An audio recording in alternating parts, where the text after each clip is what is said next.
वारे शहर ऐं भरपासे अवाम फोरुनि हथां फुरजण लॻो। चोरियूं ऐं रस्ते वींदड़ ॻोठाणा फोरू वारदातुनि जे वट चढ़ण लॻा। सियासी समाजी कारकुननि जो एहतिजाजी मुज़ाहिरो अमन बहाल कराइण जो मुतालबो।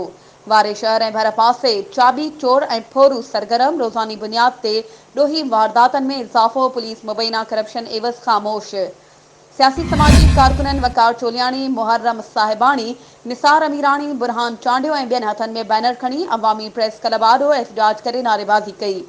इन मौक़े ते मुज़ाहिरो कंदड़नि मीडिया आॾो ॻाल्हाईंदे चयो त वारे शहर ऐं भरपासे केतिरनि ई महीननि खां मोटरसाइकिल चाबी चोर सरगर्म थियल आहिनि, पर पुलिस पाथारीदारनि खां गॾी रिश्वत वसूल करण एवज़ ॾोही वारदातुनि में मुलविस ॾोहारियुनि खे गिरफ़्तार करण जी कोशिश बि नाहे कई।